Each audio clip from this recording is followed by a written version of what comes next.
Bien, buenas tardes con todos.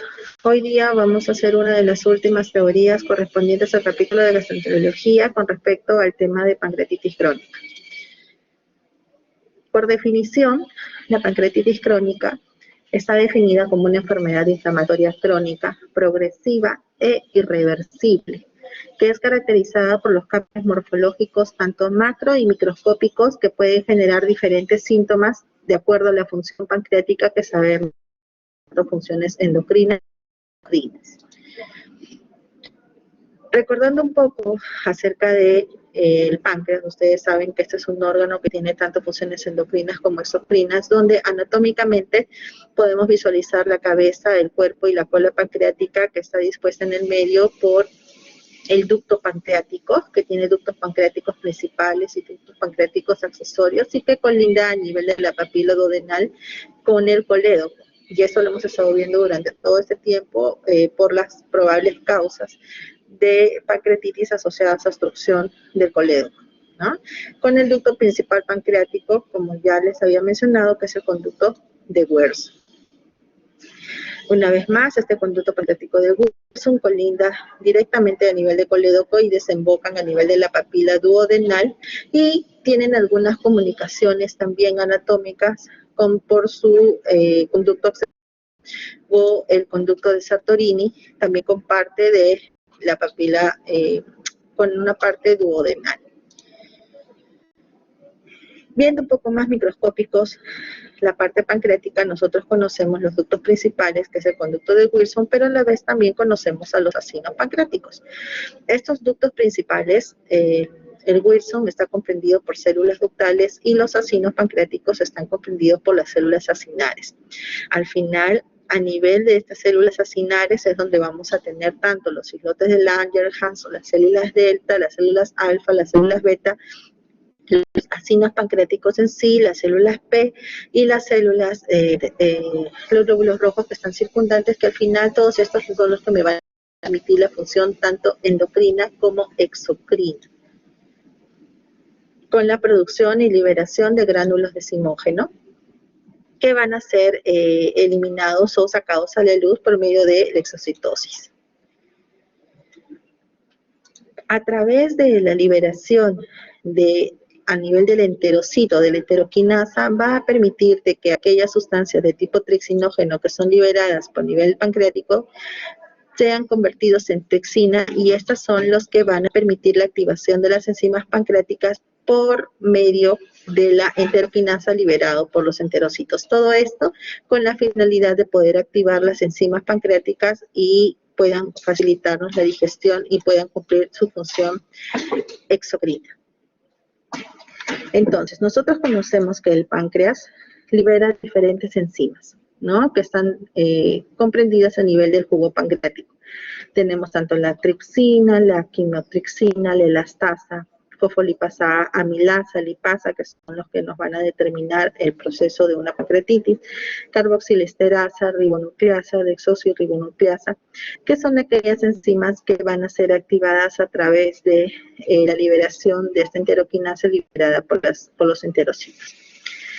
Entonces, recordando un poquito de la parte anatómica del páncreas, volviendo al tema de pancreatitis crónica, nosotros tenemos la descripción de que es una patología no muy frecuente, puede variar en la población tanto americana o europea de una relación de 42 o 26 por cada 100.000 habitantes. Su incidencia global es aproximadamente 4 casos por cada 100.000 habitantes. Es responsable de aproximadamente 56.000 hospitalizaciones al año en Estados Unidos, y en Latinoamérica no se registran datos, pues es una patología poco frecuente, poco estudiada y poco diagnosticada. Está descrito que esa patología de pancreatitis crónica se da principalmente en un 90-95% en los casos asociados a enfermedad alcohólica y en otros casos en idiopática. Quiere decir que no se encuentra una causa determinada. En algunos estudios descritos en grupo norteamericano, la pancreatitis se reportó que aproximadamente al menos 44% fueron asignados por consumo de alcohol. 27% por etiología no alcohólica y 29% por causas idiopáticas. Siempre que tengamos la sospecha de una pancreatitis crónica, el primer antecedente de importancia que tenemos que tratar de indagar y de buscar es la ingesta crónica de alcohol. Cuando nosotros vemos dentro de los estudios cuáles son los factores asociados a la presencia de la pancreatitis crónica, tenemos en la cabeza el alcohol, el cigarrillo y algunas alteraciones genéticas que están predominadas como factor de riesgo para la pancreatitis crónica, ¿no? La historia familiar de pancreatitis o síntomas relacionados a la pancreatitis es lo primero que nosotros tenemos que tratar de indagar en aquellos pacientes que tenemos, pero siempre en la cabeza, este cuadro me permite a mí definir que tenemos que tratar de buscar aquellos factores de riesgos precipitantes de la enfermedad. Para nosotros poder clasificar la pancreatitis crónica, podemos usar esta mnemotecnia fácil, ¿no? Que es TIGARO. Tenemos tanto causas tóxicas, idiopáticas, genéticas, autoinmunes, recurrentes y obstructivas. Dentro de las tóxicas, como hemos visto, la cabeza es el alcohol, el cigarrillo, pero también hay otras como la hipercalcemia y hiperlipidemia. Las causas idiopáticas son en estadios tempranos o estadios tardíos asociados a áreas tropicales.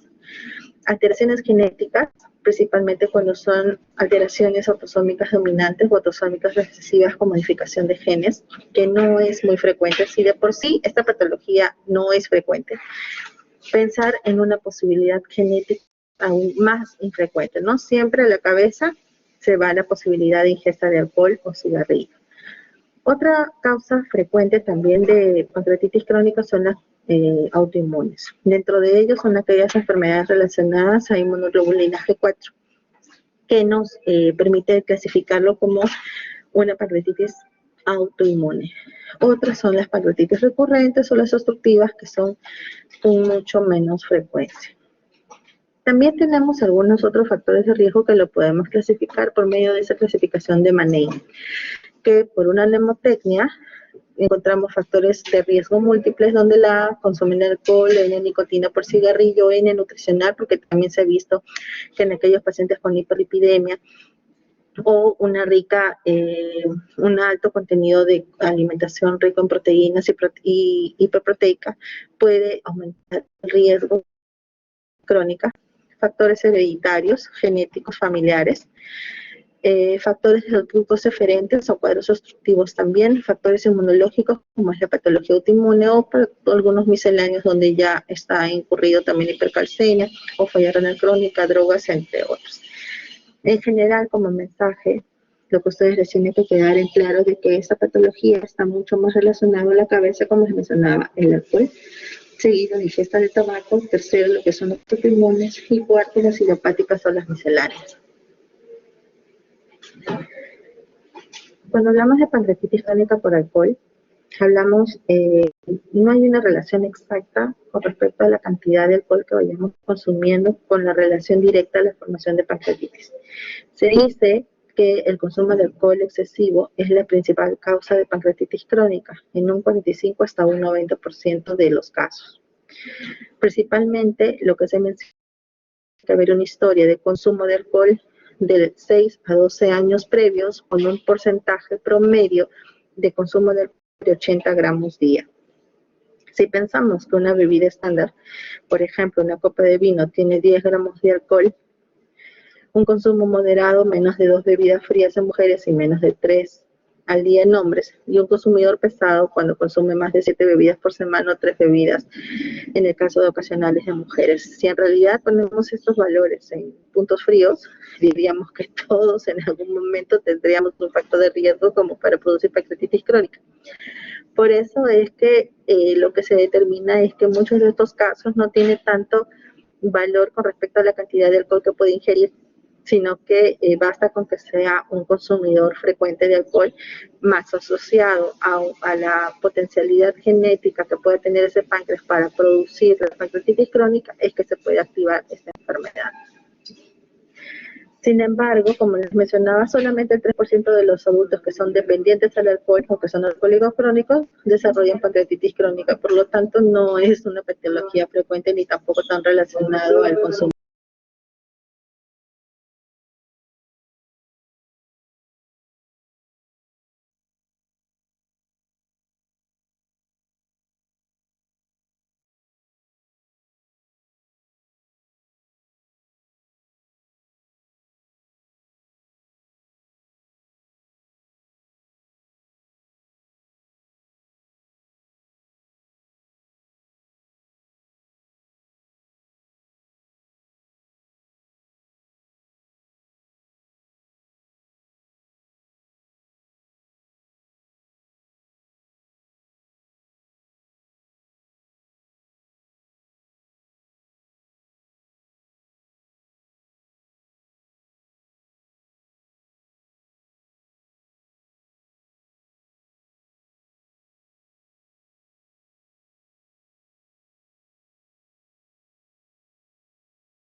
Ahora sí me logran escuchar.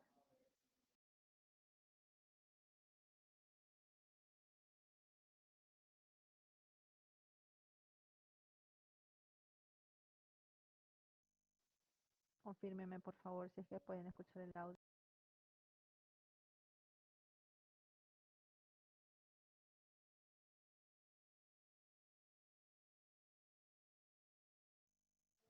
Ahora me logran escuchar mejor.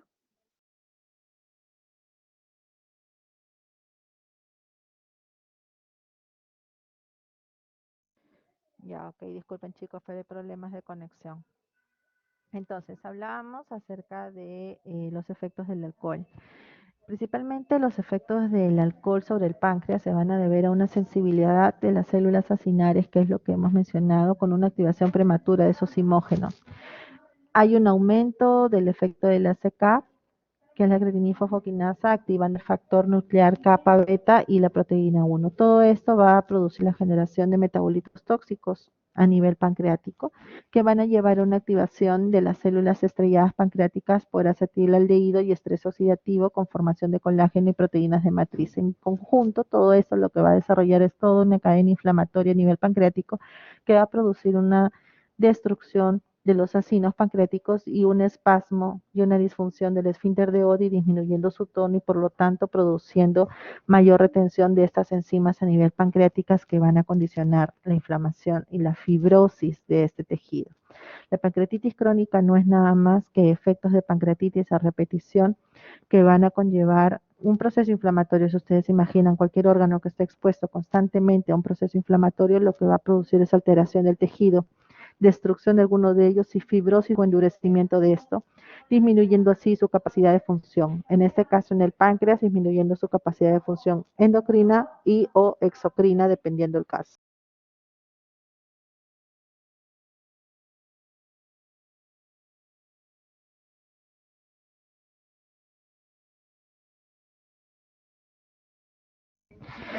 En el caso del tabaquismo, se ha visto que también es un factor de riesgo importante e independiente de la pancreatitis crónica, que va a ser aumentado aún más o potenciado si es que esto se asocia a la ingesta de alcohol.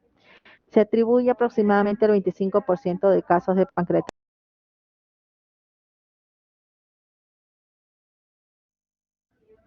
Y se ha visto que la nicotina tiene un daño directo a nivel de las células acinares, produciendo infiltración pancreática de linfocitos y macrófagos que al final lo que van a conllevar es a mayor destrucción de tejido y fibrosis posterior, con efectos sobre la secreción pancreática de carbonato, induce el estrés oxidativo y además aumenta la tasa de calcificaciones en el páncreas. O sea, por una parte se destruye, se produce fibrosis y por otro lado produce calcificaciones que son como cicatrices que se van a producir a nivel de los ductos.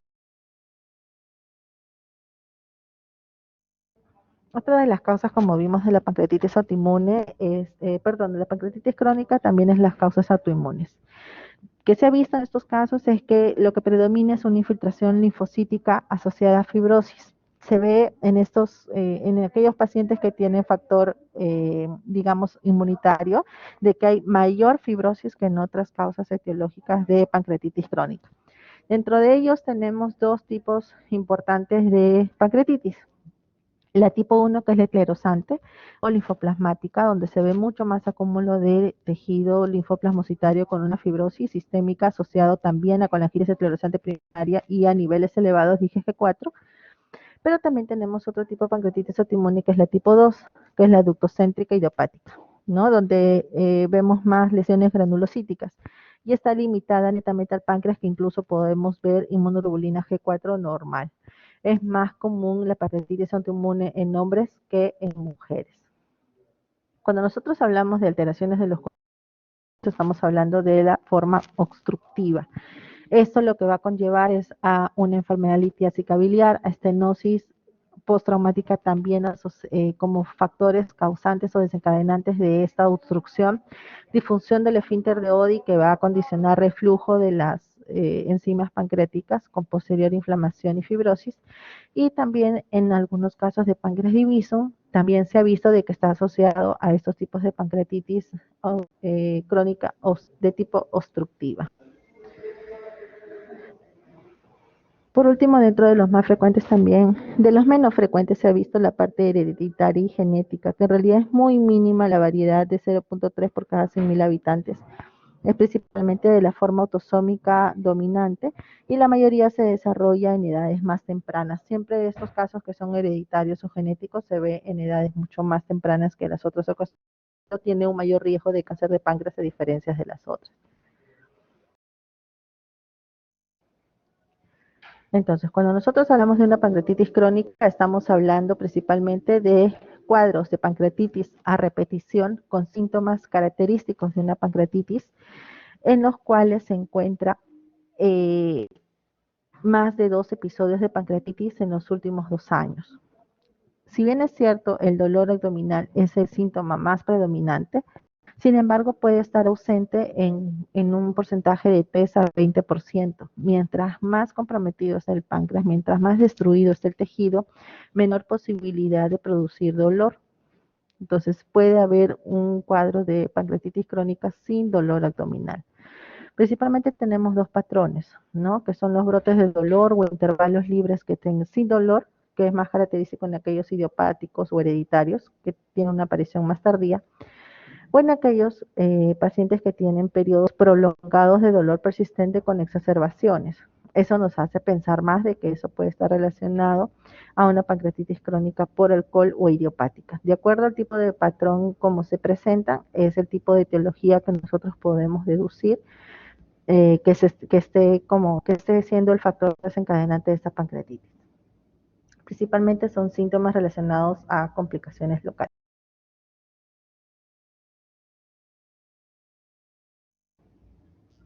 Y al final, ¿cuál es el problema de este episodio de pancreatitis? Que a lo que nos va a llevar es una insuficiencia pancreática, tanto a nivel de su función exocrina como a nivel de su función endocrina, pudiendo producir disminución de la producción de ciertas enzimas pancreáticas y por otro lado una alteración en la formación y control de glucosa también por la falta de regulación a través de la insulina. Entonces, estos pacientes pueden fácilmente ser diabéticos por una pancreatitis crónica, como también pueden tener una, eh, digamos, un trastorno de mala absorción o bajas de peso progresivos asociados a una alteración de la función exocrina del páncreas. Obviamente, como hemos mencionado, si es que en forma fisiológica estas enzimas van a ser activadas por medio de enteroquinasa, cuando hay una destrucción del páncreas no hay liberación de estas enzimas, por lo tanto, por más liberación que haya en los enterocitos de la enteroquinasa, no van a poder ser activadas y esto va a producir trastornos de la absorción. Cuando este paciente ya tiene una insuficiencia pancreática persistente, lo que va a producir es que la cantidad de enzimas pancreáticas en el lumen intestinal está por debajo del nivel necesario para la digestión, pudiendo ser esta incluso menor del 10%. Al inicio se compensa un poco con la amilasa, lipasa gástrica y lingual, que es aproximadamente el 30% de la actividad lipolítica. Pero el problema es que aquí van a suceder 4 situaciones importantes. Uno es que va a haber una pérdida del parenquima pancreático a consecuencia de la fibrosis ocasionada por esa pancreatitis.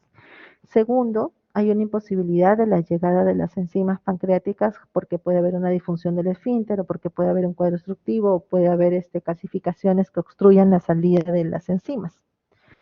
Tercero, no hay llegada simultánea de los alimentos. Lo fisiológico es que cada vez que nosotros ingerimos alimentos, el ingesta de alimentos estimula el páncreas para que libere automáticamente las enzimas pancreáticas y puedan ser estos alimentos fácilmente digeridos. Sin embargo, cuando ya hay una insuficiencia pancreática, hay una lentitud, hay un retardo de esta liberación y por lo tanto eso altera la absorción y la digestión. Y por lo tanto hay una deficiente estimulación del páncreas. Todo esto es lo que es las formas de cómo se va a manifestar la insuficiencia pancreática, pero clínicamente la insuficiencia pancreática principalmente lo que va a producir es dolor abdominal. Es un dolor abdominal característico como si fuera una pancreatitis aguda, es un dolor abdominal tipo urente, opresivo, a nivel de epigastrio que se puede o no irradiar hacia hipocondrios o hacia la espalda. y que suele muchas veces autolimitarse. Esa es una característica frecuente en estos pacientes, ¿no? Que suelen presentar varios episodios de dolor abdominal intermitentes que incluso los pacientes lo toman como si fuera un cólico y se automedican y dejan que pase solo. Pero cuando ya estamos en estadios más avanzados, cuando hay cierto grado de insuficiencia pancreática donde ya no hay una buena producción de enzimas, puede haber trastornos de mala absorción y va a evidenciarse por diarrea. En estos casos es una diarrea mucho más acuosa.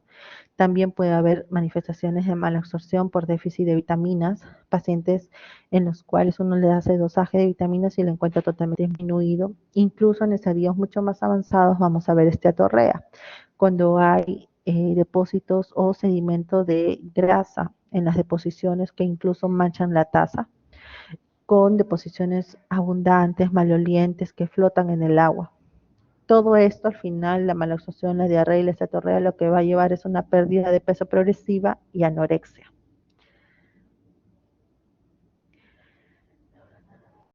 Cuando nosotros estamos frente a un cuadro de pancreatitis, es muy fácil muchas veces diagnosticar un cuadro de pancreatitis aguda.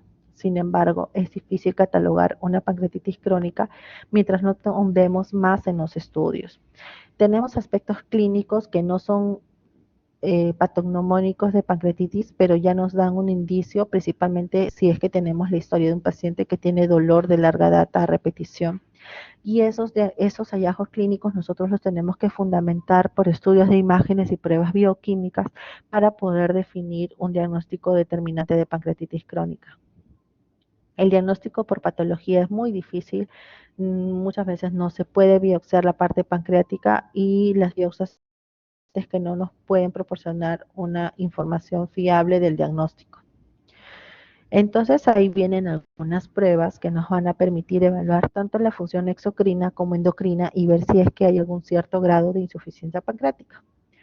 En el caso de las pruebas de función exocrina tenemos exámenes directos, que es el gold estándar tras la evaluación de la secretina o colecistoquinina pancreática. Este examen lo que a mí me va a poder permitir evaluar es la función exocrina, si es que realmente está óptima o no. Tenemos parámetros indirectos también de evaluación de función exocrina, como la elastasa fecal, si es que esta es menos de 200 microgramos y estamos hablando de una insuficiencia pancreática. Dosaje de quimiotrixina que se hace a nivel de heces, que puede ser inactiva en el tránsito intestinal, por lo tanto no necesariamente es fidedigna para diagnóstico. Tenemos algunos indicadores bioquímicos de nutrición que pueden estar también alterados en patologías, por lo tanto no los catalogamos como del criterio para evaluación de insuficiencia pancreática. Hay algunos otros exámenes de conscientes de absorción de grasa, como la prueba de Van Keimer, que me va a medir la grasa en menos de 7 gramos por día y ya me está hablando de una mala absorción. Y hay otros que son también el test de aliento con triglicéridos marcados o sudán fecal, que lo que van a permitir es detectar la grasa en las deposiciones.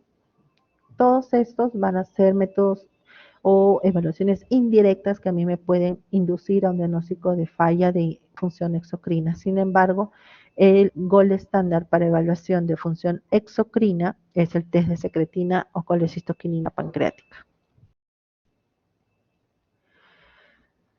Pero a la vez de la parte de evaluación de insuficiencia pancreática por laboratorio, ya hemos visto la parte clínica, estamos viendo la parte laboratorio, ahora tenemos que fundamentarlo con la parte de imágenes. Es muy frecuente que nosotros por medio de imágenes podamos ver algunas características de la alteración morfológica del daño producido en esta pancreatitis crónica.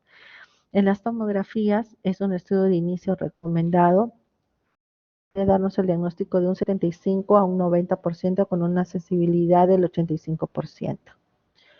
Las resonancias magnéticas también nos permiten valorar el páncreas, principalmente cuando son con contrastes, con una sensibilidad del 88% y una especificidad del 98%. En la ecografía abdominal baja su sensibilidad y su especificidad porque tiene que ver mucho la preparación del paciente, el equipo y el operador. Entonces no a veces un buen método como para poder estudiar páncreas. Pero también hay otros estudios que están dentro del mundo de la gastroenterología, que es la ecoendoscopía. La ecoendoscopía es un procedimiento por medio de un equipo endoscopio con una caña diferente que tiene como un traductor para ecografía en la punta, que me permite evaluar ecográficamente no solamente el páncreas, sino también la vía biliar y algunas lesiones submucosas que me van a permitir delimitar sus capas y su profundidad. En el caso de la econdoscopía, cuando es realizado por un buen operador experto, puede darnos una sensibilidad y especificidad hasta de un 100%. Y la CEPRE, a pesar que la CEPRE no está definido actualmente como un método diagnóstico, se ha visto que en algunos pacientes que son sometidos pensando de que pudiera haber algún cuadro obstructivo tipo litiasis, se ha visto los hallazgos, se ha pintado de forma incidental al páncreas y se ha podido ver cómo se pinta y cómo se dibuja el conducto de Wilson con algunas calcificaciones en su interior y ha permitido hacer un diagnóstico de la pancreatitis crónica. Sin embargo, es de mucho riesgo porque esa canulación del conducto de Wilson en el pleno procedimiento puede condicionar a otro episodio de pancreatitis. Sin embargo, tiene una sensibilidad alta, hasta de un 80% y una especificidad.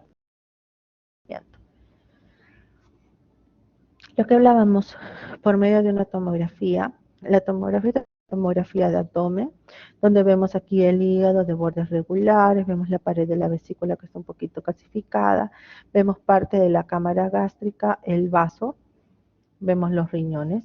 Pero cuando nosotros hacemos el seguimiento del páncreas, mire, en algún momento yo les he enseñado la imagen de un páncreas normal, pero miren este conducto de Wilson. El conducto de Wilson normalmente es filiforme, pero este conducto está dilatado y a la vez tiene presencia de múltiples calcificaciones en su interior. Entonces, esta presencia de múltiples calcificaciones en su interior nos hace pensar más que puede ser una hepatopatía crónica autoinmune y que adicionalmente esto ya es una pancreatitis crónica.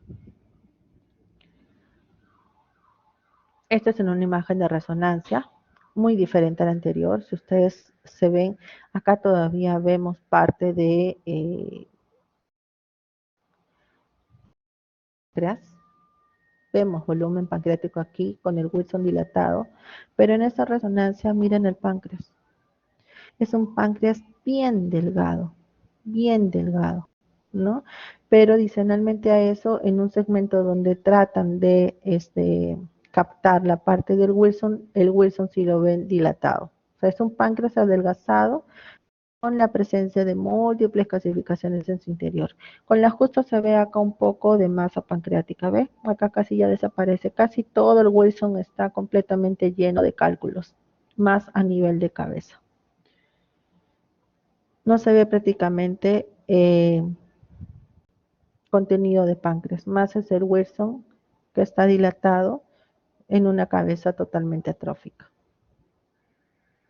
Esto es en una CEPRE de forma incidental en vez de canular colédoco que está por aquí el Wilson, pero a la vez que pinta, miren cómo se ve todo el Wilson totalmente irregular, de contornos irregulares y prácticamente no se ve masa pancreática, ¿no? Eso ya me está hablando de una pancreatitis crónica.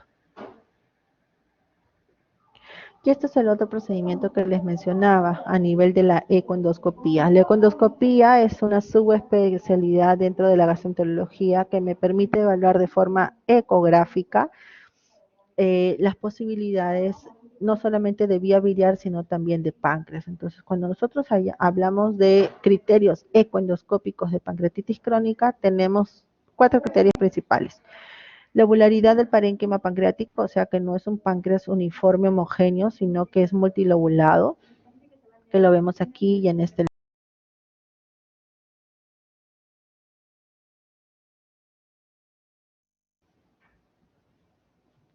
Tenemos algunos puntos de bandas hiperecogénicas, que son los que transmiten mucho más luz.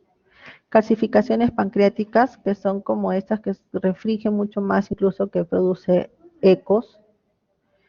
Y las calcificaciones pancreáticas, los pseudoquistes, que ya son formaciones quísticas, que ya es un estadio mucho más avanzado a nivel pancreático, ¿no? Entonces, tenemos tanto criterios tomográficos por resonancia, por CEPRE y por ecoendoscopía para el diagnóstico de pancreatitis crónica. Pero a la vez también tenemos una clasificación de criterios de Roseman, de la pancreatitis crónica, en los cuales nos clasifican criterios mayores y criterios menores. Cuando hablamos de criterios mayores, estamos hablando de criterios mayores A y criterios mayores B. Los criterios mayores A son por focos hiperecogénicos con sombra acústica posterior y con litiasis del conducto principal. Entonces, focos hiperecogénicos que dejan sombra posterior, que están mucho más incluso con presencia de calcificaciones. Estaríamos hablando también de un estadio econdoscópico B y C. Y los criterios mayores de tipo B, la lobularidad en panal de abeja, que eso no lo hemos visto tan característico en estos, pero si lo simulamos con alguna de las imágenes, pueden ver acá, miren, la poca masa pancreática que hay. Se ven como pequeños puntitos negros, negros, negros, negros. Esta es la imagen característica de un panal de abeja. El resto ya está atrofiado, prácticamente no se ve. Pero en este pequeño espacio de masa pancreática que queda, sí se ve como una imagen de panal de abeja, que eso sí es un criterio mayor de pancreatitis.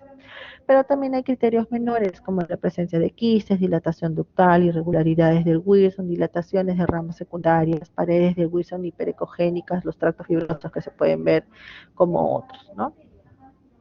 Pero como les mencionaba, también hay criterios ecoendoscópicos de la pancreatitis crónica, que están basados justamente en estos criterios anteriores que hemos mencionado.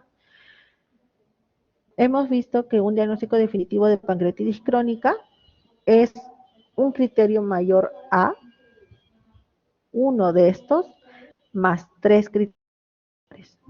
Eso es el diagnóstico ecoendoscópico de pancreatitis crónica. Un diagnóstico sugestivo de pancreatitis crónica es un criterio A con menos de 3 criterios menores o un criterio B con más de 3 criterios menores. Un diagnóstico indeterminado es cuando tienen solamente puros criterios menores sin ningún criterio mayor, y cuando es normal, cuando no cumple ningún criterio. Entonces, basado justamente en estos criterios de Rosemont, nosotros vamos a poder determinar de acuerdo a la suma de criterios si es que este paciente cumple criterios ecoendoscópicos para el diagnóstico de pancreatitis crónica. Con esto yo que les quiero decir, la pancreatitis crónica no es un diagnóstico frecuente, es un diagnóstico inusual. Normalmente no se suele pensar, no se busca, no se ahonda más en la historia en aquellos pacientes que tienen pancreatitis. Siempre que un paciente les llegue con pancreatitis, tienen que preguntarle si es que ha tenido episodios de pancreatitis anteriormente o si es que ha tenido episodios de dolor de las similares características que estas, y que los estudios que nosotros podamos realizar para poder evaluar la posibilidad de una pancreatitis crónica en aquellos pacientes que lo sospechamos, tenemos que basarnos tanto en criterios clínicos, laboratoriales e imagenológicos que incluso pueden conllevar hasta diagnósticos ecoendoscópicos. Entonces, cuando nosotros hemos determinado un diagnóstico de pancreatitis crónica, tenemos que ver el tratamiento, el enfoque que le vamos a indicar. Para eso es que nos sirve también la evaluación laboratorial de estos pacientes, porque vamos a poder determinar si es que este paciente tiene algún grado de insuficiencia pancreática que haga que nosotros tratemos. Usualmente las pancreatitis crónicas nosotros lo tratamos cuando ya tiene algún grado de insuficiencia pancreática. Si no tiene algún grado de insuficiencia pancreática, lo único que nosotros podemos sugerir es cambiar o modificar sus estilos de vida, quitar el alcohol, quitar el cigarrillo, mejorar la ingesta de la dieta, bajar la ingesta de grasas, mejorar la dislipidemia si es que existiera, pero todos son factores que podemos modificar, más no podemos parar la progresión de la enfermedad. Nosotros tratamos de suplir las deficiencias cuando ese paciente ya llegó a cierto grado de insuficiencia pancreática. Y eso lo vamos a hacer de acuerdo a las evaluaciones laboratoriales que lo hemos hecho.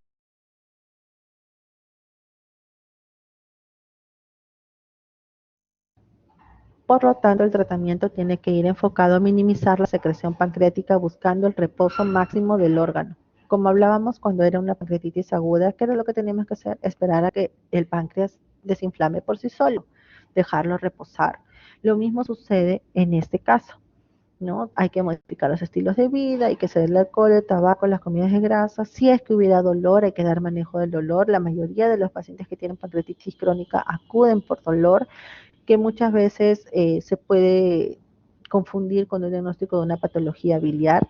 Los analgésicos, principalmente no narcóticos y opioides menos potentes como el tramadol o amitriptilina, podemos usarlo como un buen esquema de tratamiento para ellos, pero en muchos pacientes pueden llegar a requerir opioides potentes y narcóticos. El gran problema es que pueden generar adicción a largo plazo, por eso que tenemos que ir escalonando de forma progresiva el manejo del dolor, y en la medida que el paciente no tenga dolor o tolere el dolor, no dar medicación por la posibilidad de farmacodependencia. Y una vez de que ese paciente ya ha generado algún grado de insuficiencia pancreática, tenemos que dar terapia de reemplazo. En este caso, de enzimas pancreáticas. Damos dosis de 900.000 unidades por cada alimento que se ingiera, desde el inicio de la comida, en la mitad y con la última cucharada de la comida, que es lo que tenemos que tratar de suplir.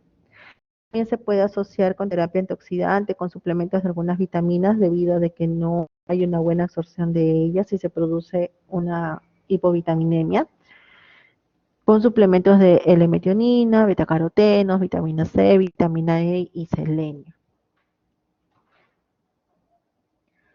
La terapia endoscópica solamente está destinada en aquellos pacientes que presentan los cálculos a nivel del conducto pancreático o que condicionan estenosis para la posibilidad de producción de dilatación y permitir una fluidez al menos de las enzimas pancreáticas, pero son procedimientos que tienen que ser realizados en una mano experta, muy poco frecuentes, y que eso no quita la posibilidad de que vuelva a formar cálculos y que se vuelva a estenosar. Son muchos casos en los que vuelven a recidivar y se tienen que hacer procedimientos a repetición o incluso colocaciones de stent endoscópicos a nivel para poder permitir el pase fluido de las secreciones que se producen.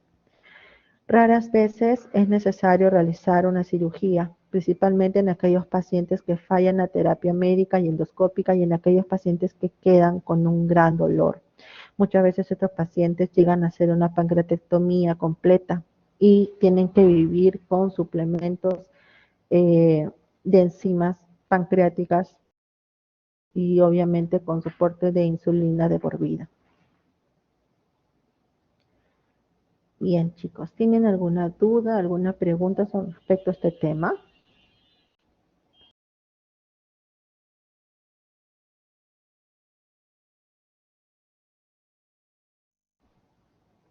En resumen, como mensaje para que puedan llevar a casa, la pancreatitis crónica no es una patología frecuente. Se debe de pensar en aquellos pacientes que acuden por una pancreatitis aguda y que tengan historia de pancreatitis previas, pancreatitis a repetición o dolor abdominal persistente, recurrente, que el paciente haya tenido necesidad de automedicarse y que no haya acudido al médico. En esos pacientes nosotros lo vamos a investigar. ¿En quiénes más tenemos el riesgo de investigar estos casos? En aquellos pacientes que tienen alto consumo de alcohol, ingesta de tabaquismo, dislipidemias o que tienen historia familiar de pancreatitis crónica. Cuando nosotros sospechamos esa pancreatitis crónica, nosotros tenemos que hacernos nuestro plan de trabajo, como siempre les he enseñado. Primero, hacer todos los exámenes laboratoriales para descartar que haya una insuficiencia endocrina o exocrina. Y luego que nosotros hemos determinado eso, tenemos que hacer una confirmación de estudio por medio de imagen. La imagen de base puede ser una ecografía, pero mucho mejor me define el páncreas por una tomografía, y cumpliendo, si de ser necesario, si es que en la tomografía no se llega a definir el diagnóstico, no se ve una imagen clara de pancreatitis crónica, llegar hasta una econdoscopía para poder usar los criterios de Rosemont y así poder catalogar o definir esa pancreatitis crónica. Y si mi paciente tiene una pancreatitis crónica, tengo que definir, ¿tiene insuficiencia pancreática? Si no tiene insuficiencia, observo y lo sigo en el tiempo, le hago sus exámenes control cada cierto tiempo y le doy terapia para el dolor.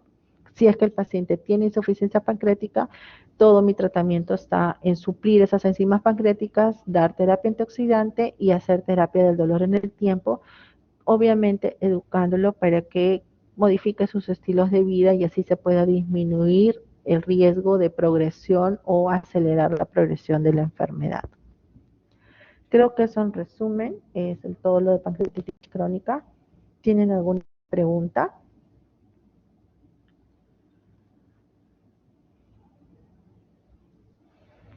Bien, chicos, si no tienen alguna pregunta, esto ha sido todo de mi parte. Les agradezco mucho. Hoy es la última participación que tengo con ustedes como grupo. Espero que haya sido de su agrado y que lo más importante que hayan podido captar la mayor cantidad de conocimientos que puedan ser plasmados en su vida futura como médicos, deseándoles lo mejor y siempre insistiéndoles en el trato al paciente.